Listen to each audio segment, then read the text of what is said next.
요셉이 그의 형들과 아버지의 가족에게 이르되 내가 올라가서 바로에게 아뢰어 이르기를 가나안 땅에 있던 내 형들과 내 아버지의 가족이 내게로 왔는데 그들은 목자들이라 목축하는 사람들이므로 그들의 양과 소와 모든 소유를 이끌고 왔나이다 하리니 바로가 당신들을 불러서 너희의 직업이 무엇이냐 묻거든 당신들은 이르기를 주의 종들은 어렸을 때부터 지금까지 목축하는 자들이온데 우리와 우리 선조가 다 그러하니이다 하소서. 애굽 사람은 다 목축을 가증히 여기나니 당신들이 고센 땅에 살게 되리이다. 얼마 전에 나왔던 신문 기사의 한 토막을 여러분 읽어드리는 것으로 오늘 말씀을 시작해 보면 좋겠다고 싶습니다. 서울 신길동에서 철물점을 운영하는 김종민 씨는 지난해 영업을 접었다. 불황으로 영 장사가 되지 않았다. 건설 자재 공급업체에 취직했지만 200만 원이 조금 넘는 월급으로는 내 식구 먹고 살기도 빠듯했다.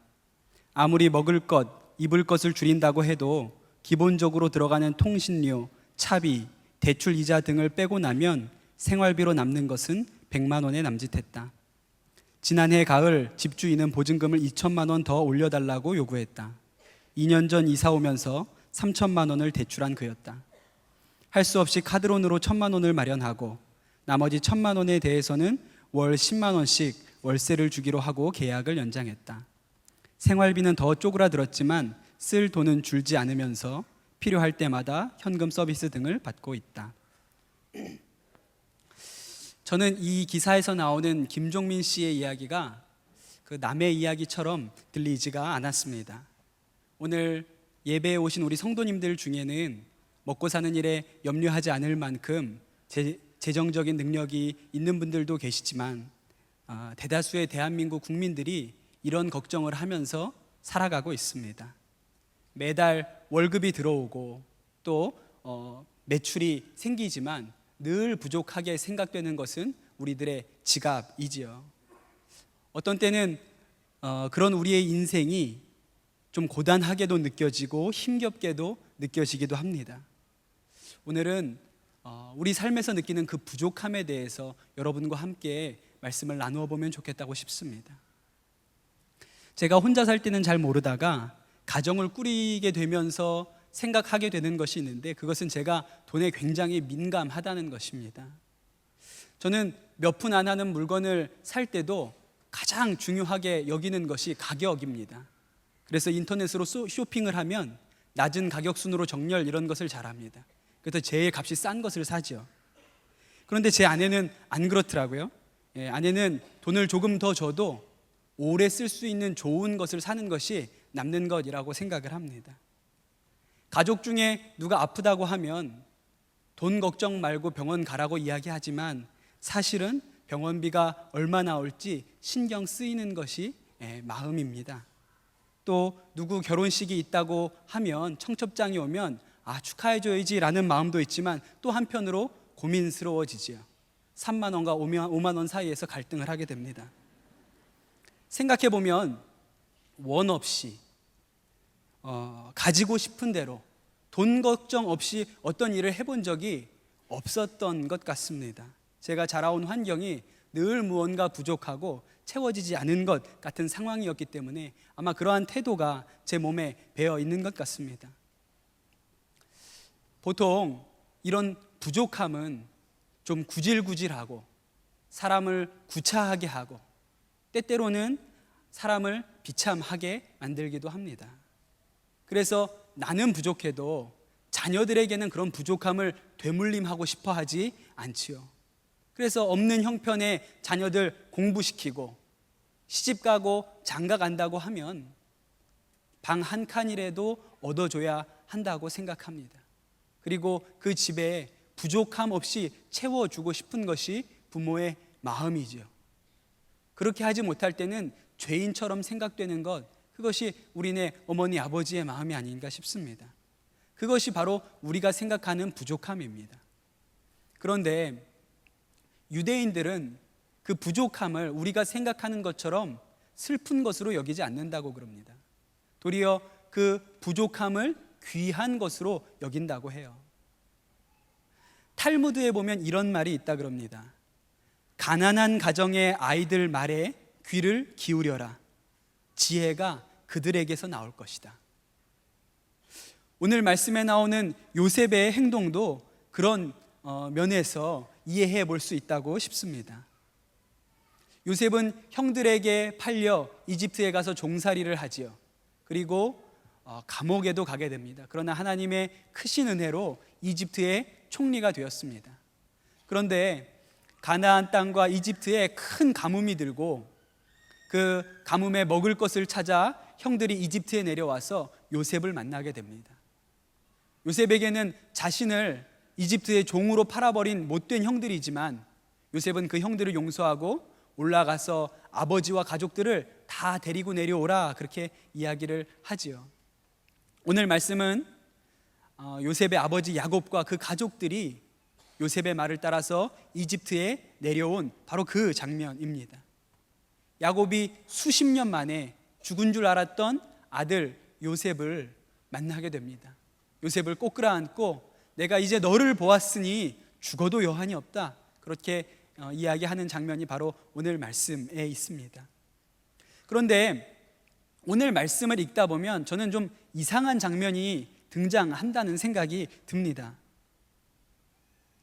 이제 요셉의 아버지 야곱과 또 형들 중에 몇 명이 이집트의 바로왕 앞에 나아가서 인사를 드리게 될 것입니다. 그때 바로왕이 너희의 직업이 무엇이냐라고 물어보면 요셉이 이렇게 대답을 하라고 가르쳐 줍니다. 우리는 목축하는 사람들입니다, 이렇게 대답을 하라고 이야기를 하지요. 물론 이 대답에는 이상할 것이 없습니다. 그들은 목축하는 사람이 맞습니다. 야곱의 가족들은 가나안 땅에서 철을 따라 움직이면서 소와 양을 치는 유목민들이었죠. 그러니 그들이 목축을 하는 사람이라고 말하는 것은 당연한 것입니다. 그런데 요셉이 자신의 가족이 목축하는 사람입니다 라고 말해야 하는데 그 이유를 드는 것이 썩 납득하기가 쉽지가 않습니다. 34절 뒷부분에 보면 애굽 사람이 다 목축을 가증히 여기기 때문에 목축하는 사람이라고 이야기해야 된다는 것이죠. 이런 말입니다. 왜 목축하는 사람이라고 설명을 해야 하는가? 이집트 사람들이 목축을 천하게 여기기 때문에 그렇게 말해야 된다는 것입니다. 이상하죠? 이집트 사람들이 목축을 천하게 여기는데 왜 그들이 우리는 목축하는 사람입니다 라고 대답을 해야 할까요? 이집트 사람들이 잘 하지 않는 일이니까 야, 우리가 이집트 땅에 내려와서 먹고 살려면 그 틈새 시장을 노리고 들어가야겠다, 이런 것을 요 근래 경제 용어로 블루오션이라고 하지요. 그래서 요셉 식구들도 이집트에서 경쟁력 있는 사업 수단으로 목축업을 하려고 한 것일까요? 아닙니다. 여러분, 목축업은 블루오션이 아니었어요. 요셉은 이렇게 말하는 것입니다. 우리 조상은 조상 때부터 당신들이 여기는 천하게 여기는 목축업을 해왔습니다. 그리고 앞으로도 그렇게 천하게 살 것입니다. 저기 고센 땅을 주시면 우리가 그 고센 땅에 가서 목축업을 계속하면서 그렇게 살겠습니다. 우리나라로 치면 우리는 천민입니다. 대대로 천민이었습니다. 앞으로도 소를 치면서 천민으로 살겠습니다. 대대로 백정 노릇하며 살겠습니다. 그렇게 대답을 하는 것이지요. 이왕에 자신의 가족들이 다 이집트에 내려왔고 또 요셉은 지금 총리의 자리에 있습니다. 그렇다면 가족들도 자기처럼 이집트에서 성공하면 좋은 것 아니겠습니까? 이집트 사람들처럼 농사도 짓고 요셉처럼 높은 관직에도 올라가고 이집트 사회의 주류가 되면 얼마나 좋겠어요. 우리도 그런 삶을 원하죠. 그런데 요셉은 그렇게 하지 않았습니다. 자신의 가족을 그리고 자신의 후손을 불가촉 천민으로 만들어 놓고 말았습니다. 약간 부족한 정도가 아니라 이집트 사회에서 대단히 심각한 결핍을 가진 사람들로 만들어버린 것이죠. 시간이 흘러 430년이 지납니다. 그리고 모세가 이스라엘 백성을 애굽에서 이집트에서 이끌고 탈출할 때 그들이 이집트 땅에서 무엇을 하고 있었냐면 종살이하고 있었습니다. 참 이상하죠? 요셉은 좋은 것으로 채우고 또 채워도 모자랄 것 같은 자신의 가족을 왜 그렇게 부족한 사람들, 이집트에서 심각한 결핍된 사람들로 만들어 놓았을까요? 이유는 이런 것입니다. 이집트에서 영원히 살 것이 아니기 때문이에요. 이제 야곱의 가족들이 이집트에 와서 이집트에 뿌리 내리고 이집트 사람이 되어서 영원히 살 것이라면 이집트 안에서 높은 요직들에 올라가야 됩니다. 요셉처럼 총리도 되고 국방부 장관도 되고 그렇게 높은 자리에 올라가야 하지요. 그리고 이집트 사람들처럼 나일강이 만들어 놓은 삼각주에 농사를 지으며 이집트 사람들과 결혼하여 그렇게 섞여 살아야 합니다. 그런데 야곱이 이집트에 내려올 때 그는 이집트 사람이 되려고 내려온 것이 아니지요. 이집트에 영원히 살기 위하여 내려온 것이 아닙니다. 언젠가는 자신들의 땅으로, 하나님이 약속하신 땅으로 돌아가야 합니다. 이집트는 잠시 머물러 온 것에 불과합니다. 그래서 요셉은 자신의 식구를 이집트 사람들과 구별했습니다. 격리시켰어요. 그들이 천민이 되게 했습니다. 그래서 이 이집트 땅이 영원히 그들이 살 땅이 아니라 나중에 떠나야 할 것이라는 것을 자손들에게 알려주고 싶었던 것이죠. 그래서 요셉은 자기의 가족들과 그 후손의 삶을 부족한 것으로 만들어 놓았습니다. 지금 살고 있는 이 이집트 땅이 영원히 살 것이 아니고 그 부족함 때문에 젖과 꿀이 흐르는 하나님이 약속하신 땅을 소망하며 살도록 만들어 놓은 것이죠. 여러분, 우리도 그렇습니다. 하나님께서 이 땅의 삶을 완전히 만족스러운 것으로 만들어 놓지 않으셨습니다. 재정이 부족하기도 하고 우리 마음의 갈급함과 부족함을 느끼기도 합니다. 그런데 그 부족함 때문에 이 세상을 전부라고 여기지 않고 우리가 돌아갈 하나님 나라, 영원한 본향, 그 천국을 소망하게 하신 것이지요. 때때로 우리가 우리의 삶을 살다 보면 기가 막힌 슬픔을 경험하게 되는 일들이 있습니다. 그것은 우리 곁에 사랑하는 누군가를 떠나보내는 일이지요. 예수 믿는 사람에게도 부모가 자녀의 장례를 치러야 하는 그런 마음 아픈 일이 생깁니다. 그런 일이 있을 때 우리는 왜 이런 일이 일어났을까? 왜 하필 나일까? 이런 물음을 가지게 되지요. 그러나 이 세상만 놓고 본다면 그렇게 흡족히 만족할 만한 대답을 찾기가 어렵습니다. 다른 어려운 일들이야 시간이 지나면 괜찮아질 거야. 우리가 이렇게 위로한다지만 우리 품에서 떠나간 누군가를 시간이 지나간다고 해결이 되겠습니까? 그렇게 한 해, 두 해 우리가 나이를 먹으면서 우리 주변에 빈자리가 하나, 둘 늘어가게 되는 것을 다 경험합니다. 그러나 여러분, 그 빈자리에도 반드시 하나님께서 주신 메시지가 있다는 것을 믿으시기를 축복합니다. 제가 군목으로 임관한 지 얼마 안 되었을 때 한 병사의 장례를 치렀던 일이 있습니다. 전방에 경계 근무를 서다가 이 형제가 쓰러졌는데 깨어나지를 못했습니다. 나중에 알고 보니 이미 입대하기 전에 머리에 종양이 있었는데 그걸 모르고 입대를 한 거예요. 그렇게 군 생활을 하다가 어느 날 그 뇌종양 때문에 쓰러졌는데 깨어나지 못하고 저 세상으로 떠났습니다.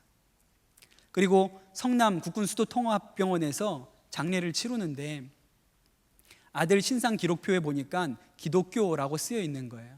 그래서 믿지 않는 부모님이 저에게 장례 부탁을 하셨습니다.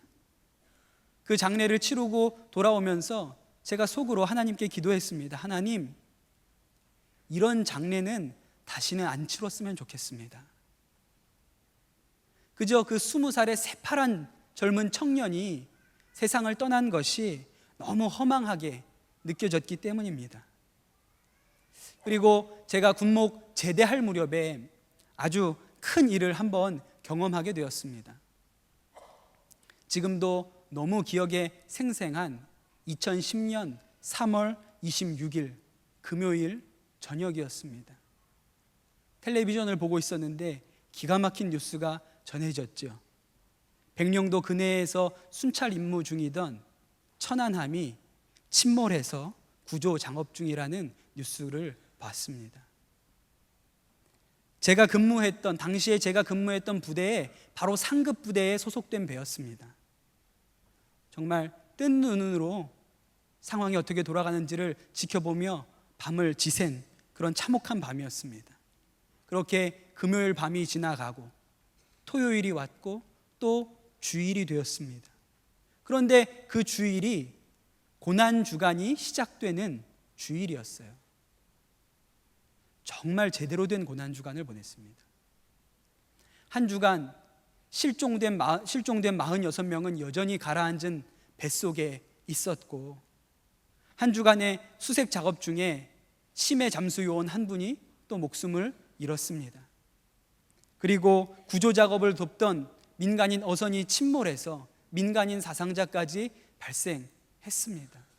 정말 엎침대 덮친 격이었지요. 말 그대로 고난주간이었습니다. 그렇게 잔인한 고난주간이 하루하루 가고 있는데, 문제는 부활절을 준비해야 된다는 것이었습니다. 어떻게 부활절을 준비해야 할지 마음의 갈피를 잡을 수가 없더라고요. 부활절이면 살아 돌아와야죠.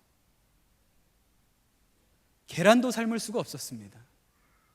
도대체 그런 부활절에는 무슨 설교를 해야 되죠? 그런 것은 신학교에서 배운 적이 없습니다. 46명이 지금도 바닷속에 가라앉아 있는데 그 죽음을 부활절에 뭐라고 이야기를 해야 합니까? 제가 너무 고민스럽고 마음이 힘이 들더라고요. 그런데 그때 하나님께서 저에게 보여주신 것이 있습니다. 2010년의 봄은 참 더디게 왔습니다. 부활절 무렵이 되었는데도 제가 있었던 인천에는 꽃도 피지 않았던 그런 때였어요. 그런데 교회 앞을 지나가는데 교회 앞 개나리 나무에 개나리가 한두 송이가 먼저 피었더라고요. 그런데 하나님께서 그 개나리를 볼 때 저한테 이런 마음을 주셨어요. 지금 한두 송이의 개나리꽃이 피었지만 마음속에는 이미 노랗게 뒤덮여 만개한 개나리를 상상할 수 있지 않은가. 그것이 소망이다. 그런 마음을 주셨어요. 그 자리에서 예수님께서 잠자는 자들의 첫 열매가 되셨다는 그 말이 얼마나 놀라운 말씀인지를 제가 마음으로 새기게 되었습니다. 예수님께서 첫 열매이시기 때문에 이제 머지않아 다른 열매들도 맺히게 될 것이라는 것이죠. 부활의 몸을 입고 우리가 다시 만나게 될 날이 올 거라는 것을 주님께서 저로 깨닫게 하셨습니다. 그것이 2010년 제 인생에 가장 마음 아팠던 부활절에 하나님께서 주셨던 메시지입니다.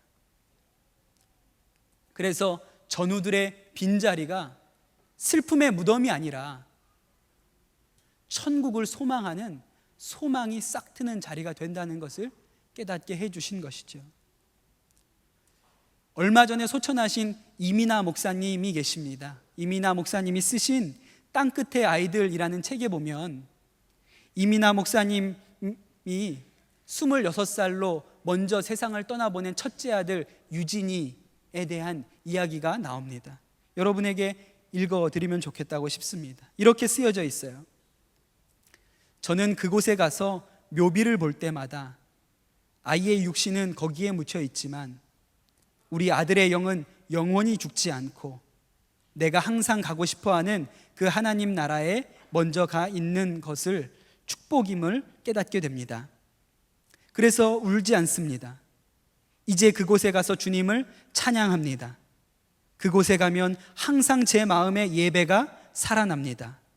그곳은 나의 아들을 기억하는 소중한 장소이지 패배와 죽음과 슬픔의 장소가 아닙니다. 그렇게 쓰셨어요. 여러분, 무덤은 빈 자리가 아닙니다. 그 빈 자리 때문에 우리는 하나님 나라, 천국을 더 소망하게 되는 것이지요. 요셉의 무덤도 그랬습니다. 야곱은 아들 요셉의 곁에서 천수를 누리고 세상을 떠납니다. 요셉은 아버지의 장례를 가나안 땅 헤브론에 가서 성대하게 치르지요. 헤브론은 야곱뿐만 아니라 야곱의 아버지였던 이삭, 그 할아버지였던 아브라함의 무덤도 다 같이 있는 곳이 헤브론이었습니다. 그러면 여러분, 요셉도 자기의 장례를 후손들에게 치러달라고 할 때 나도 가나안 땅 헤브론에다 묻어주렴, 그렇게 이야기했을 것 같습니다. 그런데 요셉의 유언은 달랐어요. 창세기 50장 25절부터 26절을 보면 요셉의 유언이 나와 있습니다. 요셉이 또 이스라엘 자손에게 맹세시켜 이르시기를 하나님이 반드시 당신들을 돌보시리니 당신들은 여기서 내 해골을 메고 올라가겠다 하라 하였더라. 요셉이 110세의 죽음에 그들이 그 몸에 향 재료를 넣고 애굽에서 입관하였더라. 그렇게 기록을 합니다. 요셉은 가나안 땅에 묻히지 않고 이집트에 묻혔습니다. 왜 그랬을까요?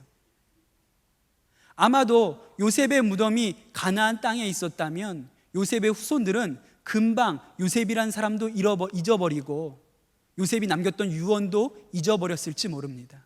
그리고 이집트 땅이 그들이 영원히 몸붙이고 살아가야 할 땅이라고 생각했을지도 모르지요.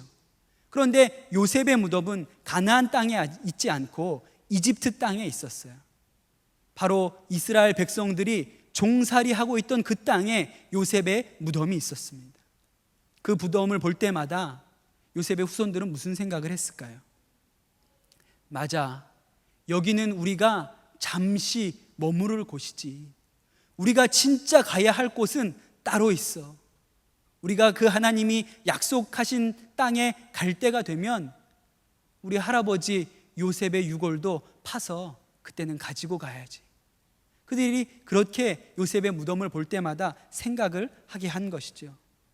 여러분, 요셉은 마지막까지 그 후손들에게 그들이 가야 할 가나안 땅에 소망을 주고 갔던 사람입니다.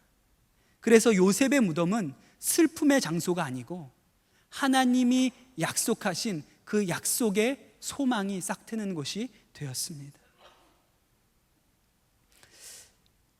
어떤 사람들은 이렇게 천국 이야기 하는 것은 나이가 많이 든 어르신들에게나 해당되는 이야기라고 생각을 합니다. 또 공산주의자들은 천국 소망이 현실의 고통을 잊게 하려는 일종의 마약과 같은 것이다, 그렇게 이야기를 했다고도 하지요. 그러나 여러분, 이 천국 소망은 결코 임종을 앞둔 분들의 몫이거나 또 못 가진 세상을 원망하고 한탄하는 사람들의 넋두리 하라고 주어진 것이 아닙니다. 천국 소망은 이 세상에 부족한 것이 많지만 그 부족한 것 많은 이 세상을 살아가게 하는 힘이고 능력이 되는 것입니다. 우리에게 살 수 있는 힘과 소망을 주는 것이지요. 오카는 목사님께서 처음 교회를 개척하셨을 무렵의 이야기입니다. 개척교회인지라 성도가 몇 명 되지 않아서 누가 오고 누가 오지 않았는지를 다 알 때지요. 그런데 이렇게 목사님이 예배를 시작할 때가 되면 빼꼼히 뒤에서 문을 열고 들어오는 아주 키 작은 여인이 있었다고 합니다. 늘 아주 오래된 남루한 한복을 잘 다려입고 그렇게 들어오는 여인이었어요. 그런데 목사님이 축도를 끝내고 나면 그 자리에 없는 겁니다. 몇 주를 늦게 들어오고 일찍 나가기를 반복해서 목사님이 한 번 만나야지 하다가 거의 한 달이 지나서야 그 여인을 처음으로 만나게 됐고 신방 날짜를 잡았다고 그럽니다. 찾아가서 그 여인을 신방을 했는데 그 근처에 있던 어떤 부잣집의 가정부였다고 그래요. 이 여인의 이야기, 이수정이라는 분이었는데 이 여인의 이야기를 들어보니 이랬답니다. 어려서 부모님이 이혼하셔서 초등학교도 제대로 나오지 못하고 남의 집 식모살이를 시작했다고 그래요. 그리고 나이가 차서 결혼을 했는데 그 남자는 장애인이었습니다. 그런데 그 남자의 집에서 이 여자를 못마땅하게 여겨서 쫓아냈대요. 그때 나이가 19이었답니다. 마음에 생각하기를 나는 장애인하고도 살 자격이 없는 사람이구나, 그렇게 절망을 하고선 양잿물을 마셨다고 그럽니다. 다행히 다른 사람들이 빨리 발견을 해서 병원에 가서 수술을 해서 목숨은 건졌지만 그 후로 평생 음식 하나 제대로 삼키기가 어려운 그런 형편이 되고 말았지요. 그러던 어느 날 이 여인이 설거지를 하다가 라디오를 들었는데 그날 극동방송에서 하나님 말씀이 나왔다고 그럽니다. 그리고 그 말씀을 듣는 중에 이 여인이, 이 이수정 씨가 예수님을 영접하고 구원을 받게 됩니다. 그리고 그녀의 삶이 달라졌다고 그랬어요. 아직도 여전히 구정물에 손 담그고 설거지하고 빨래해야 하지만 입에서는 찬송이 흘러나왔고 그 얼굴에는 알 수 없는 미소가 자리를 잡았다고 그럽니다. 그러다가 식모살이 하면서 교회 가는 것이 쉽지가 않지요. 그러다가 집 근처에 조그만 개척교회가 생겼다는 것을 알고 교회에 나오게 된 것이에요. 그 교회가 오카는 목사님이 사랑의 교회를 처음 개척했을 무렵이었습니다. 오카는 목사님이 이 이수정이라는 여인에 대해서 글에 이렇게 쓰셨어요. 그때 강남에서 나온 잘 사는 사람들을 피해서 떠나는 성도들이 있었지만 이수정 집사는 흔들리지 않았다. 집사가 되고 헌금위원으로 봉사할 때도 그가 입고 있는 옷은 처음 교회에 나올 때 입었던 한복과 달라 보이지 않았다. 그 단벌의 옷이 교회에 나올 때만 입는 귀중한 옷이었던 것 같다. 그러나 그녀는 기가 죽지 않았다. 행복하기만 한 앳된 소녀 같은 미소를 지으며 헌금위원으로 수고하고 있는 그녀의 모습에서 어떤 범할 수 없는 위험 같은 것이 엿보이기도 했다. 오카는 목사님께서 책에 쓰신 글입니다. 이 이수정 집사님은 그 후로 수술 후유증으로 몸이 너무 약해져서 더 오래 살지 못하시고 주님의 품으로 가셨다고 해요. 마지막에 세상 떠나시면서 3년 동안 모아둔 적금 통장 100만 원짜리를 교회에 건축 헌금으로 그렇게 드리시고 마지막 운명을 달리하셨다 그럽니다. 저는 이 이야기를 들으면서 정말 부족한 인생인데, 채워진 것이 아무것도 없는 것 같은 삶이었는데 이 이수정 집사님은 부족하게 살지 않았다는 생각이 듭니다.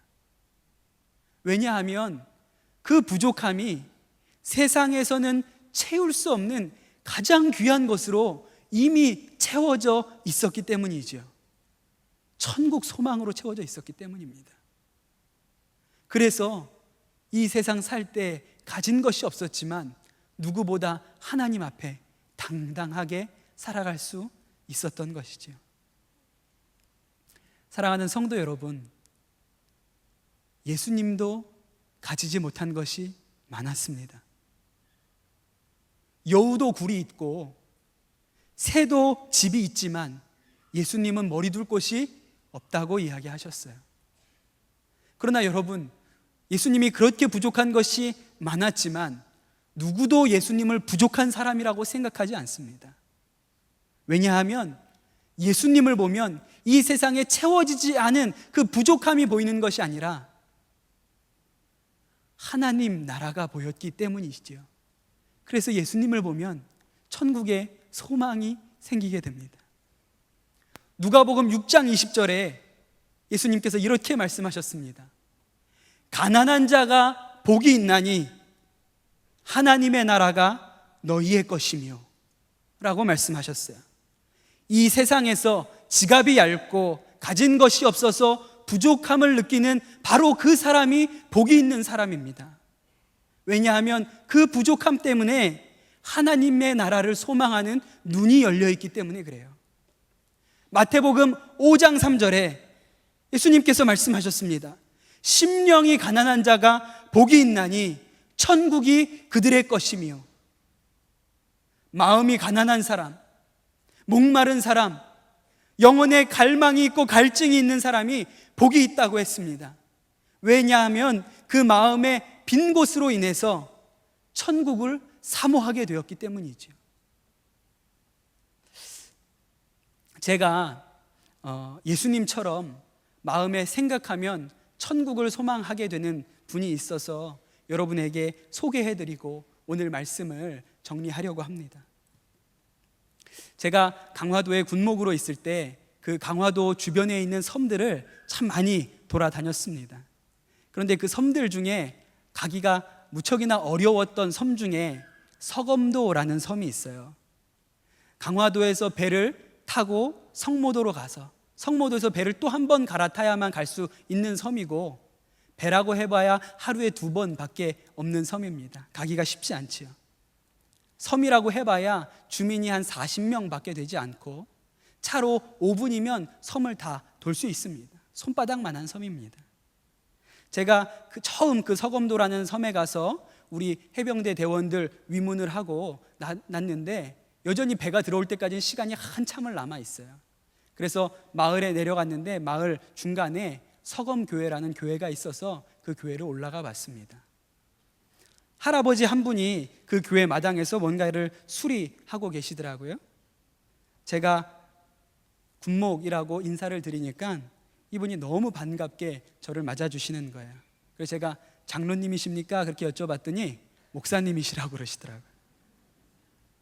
그의 연세가 78이셨습니다. 지금은 80을 훌쩍 넘기신 연세이신데요. 성함이 최재철 목사님이셨어요. 그런데 놀란 것은 이 목사님이 원로 목사님이 아니시고 현역 목사님이세요. 그때까지 78이신데 여전히 주일 예배 다 인도하고 수요 예배, 새벽 예배까지 인도하는 현역 목사님이세요. 왜 은퇴를 못 하셨냐면 그 섬에 들어올 후임자가 없어서 여전히 그 교회를 섬기고 계신다고 이야기를 하셨습니다.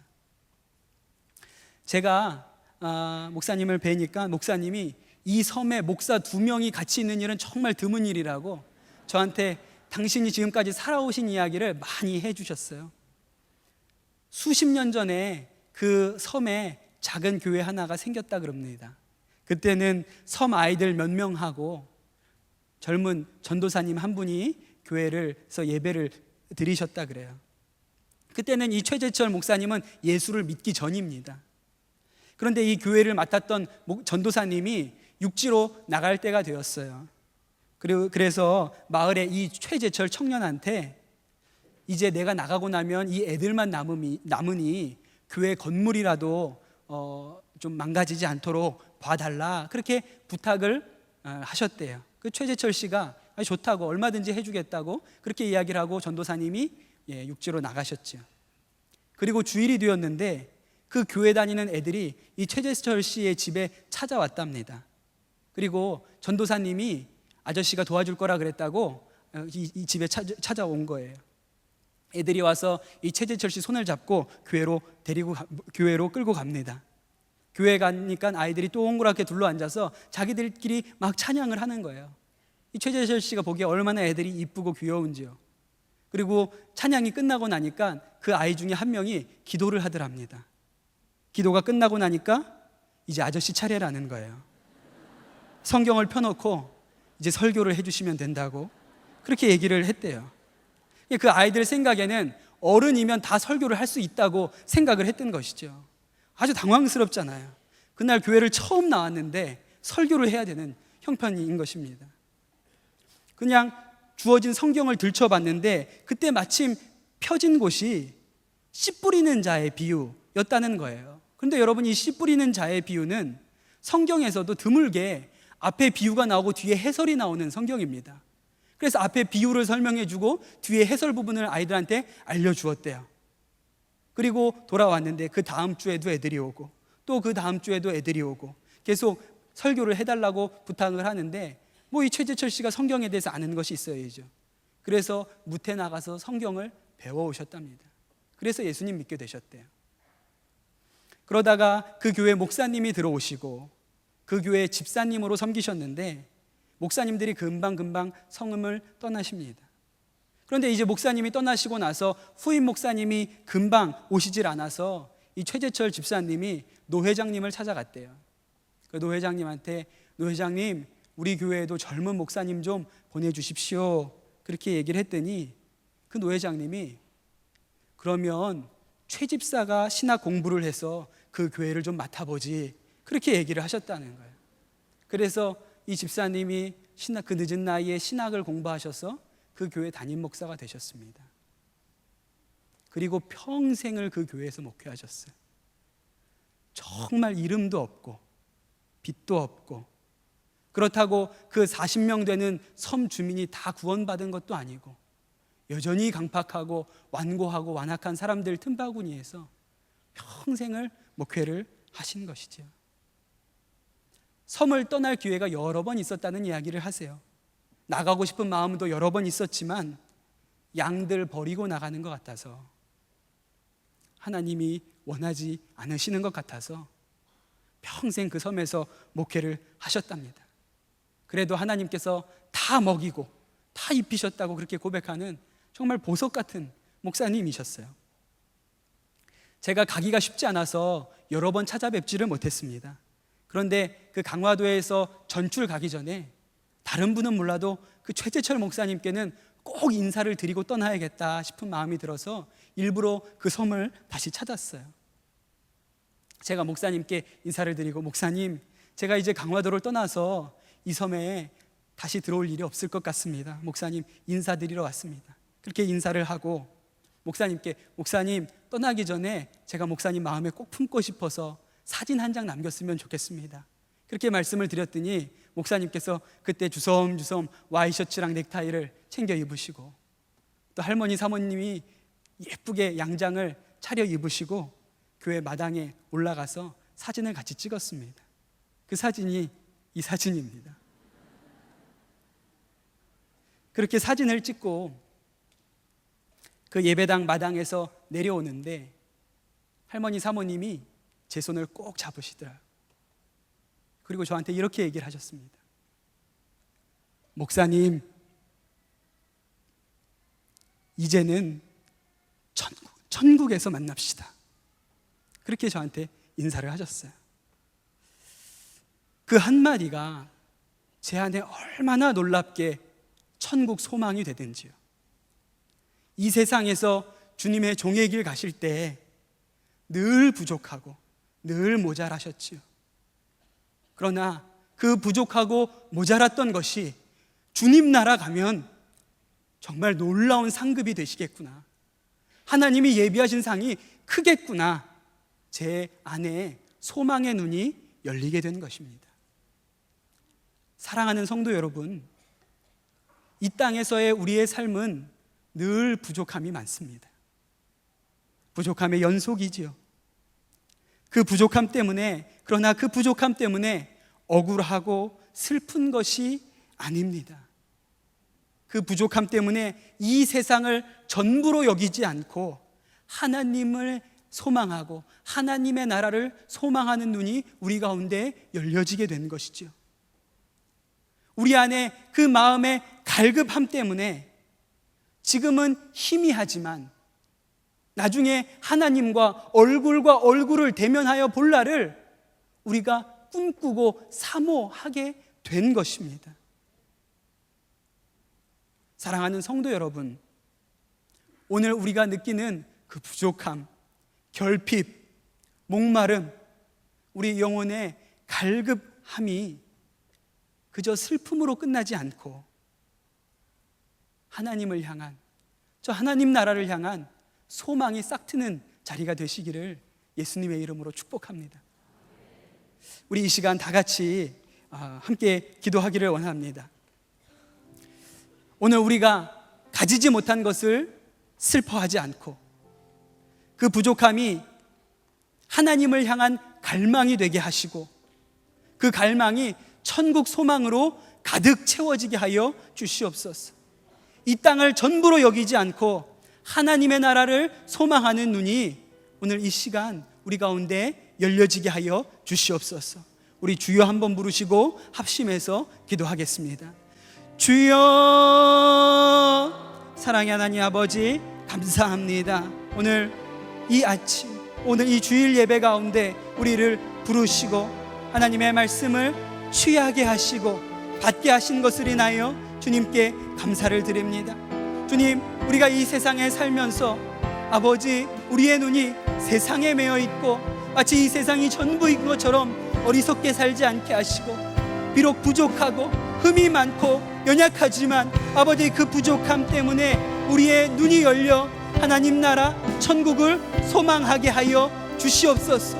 우리 눈이 열려지게 되기를 소망하고 원합니다. 하나님, 우리 영이 깨게 하여 주시옵소서. 오늘 이 자리에 나온 우리 성도들 중에 아버지 부족함을 느끼고 갈급함을 느끼는 성도들을 주님께서 아버지 채워주시고 긍휼히 여겨주시고 아버지 천국 소망으로 덧입혀 주시옵소서. 아버지, 오늘이 그런 시간이 되기를 원합니다. 우리 안에 채워지지 않는 그 영혼의 갈급함과 영혼의 목마름이 하나님으로 인하여 천국 소망으로 인하여 채워지게 하여 주시옵소서. 진지를 잃은 이들이 아버지 위로받게 하시고 재정의 궁핍함을 느끼는 자들이 아버지 하나님으로 인하여 만족함을 얻게 하여 주시옵소서. 주님 감사합니다. 주께 올려드립니다. 주님, 오늘 우리가 하나님의 말씀을 마음으로 취합니다. 우리가 이 세상 살 때 하나님을 믿는다고 하면서도 이 세상의 삶이 전부인 것처럼 여기고 살지 않게 하여 주옵소서. 이 세상이 잠시 머물다 가는 곳이고 하나님께서 예비하신 천국을 바라보는 눈이 우리 가운데 열려있게 하여 주시옵소서. 이 세상에서 가까운 가족을 잃어 슬퍼하는 성도들의 마음을 주님께서 위로하시고 그 빈 자리가 소망으로 채워지게 하여 주시옵소서. 먹고 사는 일이 힘들고 경제적인 어려움을 겪고 있는 성도들을 주님 돌보시고 이 땅에서 주님의 도우심으로 더 하시며 더 큰 소망으로 채워 주시옵소서. 마음에 깊은 목마름과 갈증을 가진 성도들을 주님께서 긍휼히 여겨주시고 하나님과 하나님의 사랑과 은혜로 풍성히 채워 주시옵소서. 주님 감사합니다. 우리가 이 땅에 두 발을 딛고 살지만 세상을 전부로 여기지 아니하고 하나님 나라에 저 천국에 속한 자로 살게 하신 것을 인하여 감사를 드립니다. 우리가 우리 평생 살 때 천국에 속한 자로 구별되어 살게 하여 주시옵소서. 모든 말씀 우리 주 예수 그리스도의 이름으로 기도드립니다. 아멘.